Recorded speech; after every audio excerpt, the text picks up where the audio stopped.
সকলকে স্বাগত জানিয়ে আমি আজকের ভিডিও শুরু করছি। আজকে আমি বানাচ্ছি মহারাষ্ট্রিয়ান কান্দা পোহা। তার জন্য কি লাগবে সেগুলো আমি প্রথমে বলে দিই। মেন তো লাগছে চিড়া। চিড়াটাকে আমি ভালো করে জল দিয়ে ধুয়ে ছেঁকে রেখেছি। বাদামটাও ফ্রাই করে নিয়েছি। কাঁচা লঙ্কা, লেবু, ক্যাপসিকাম, গাজর, কারি পাতা, পেঁয়াজ, সর্ষে, নুন, চিনি আর হলুদ। এখন আমি কড়াইটা গরম হয়ে গেছে, কড়াইটাতে আমি তেল দিয়ে দিই। তেলটা একটু গরম হোক। তেলটা গরম হয়ে গেছে, আমি সর্ষেটা ফোড়নি দিয়ে দিলাম। সর্ষেটা হোক, তারপরে কারি পাতাটা দিয়ে দিলাম।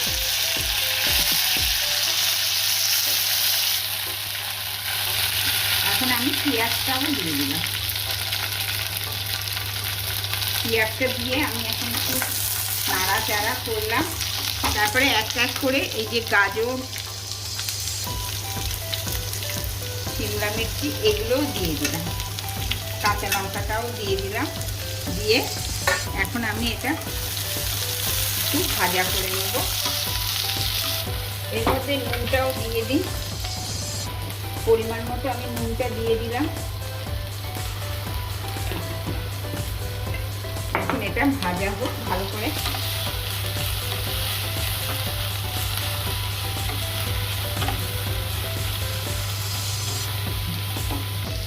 এখন একটু ভাজা হয়েছে, আর একটু ভাজা হবে। এখন আমি এর মধ্যে হলুদটা দেওয়া হয়নি, নুনটা দেওয়া আছে। এর মধ্যে আমি এখন হলুদটা দিয়ে দিলাম। দিয়ে এখন আমি আর একটু হবে ভাজা। ভাজা আমার হয়ে গেছে। এখন এর মধ্যে আমি চিনিটাও দিয়ে দিই। চিনিটা দিয়ে এখন এটা আমি নেড়ে দিলাম ভালো করে। আর এখন এই বাদামটাও দিয়ে দিলাম।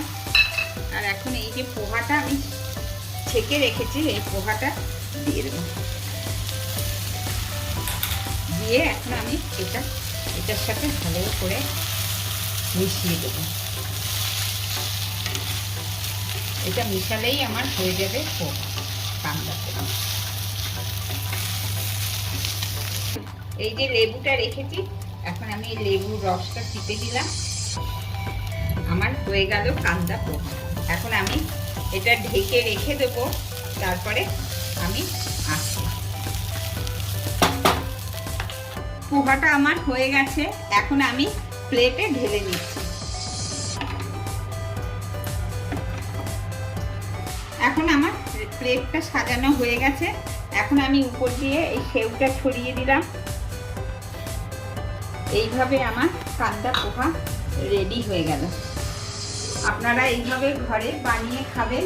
আর ভিডিওটা ভালো লাগলে প্লিজ আপনারা লাইক, শেয়ার, কমেন্ট, সাবস্ক্রাইব করবেন। আমার পাশে থাকবেন।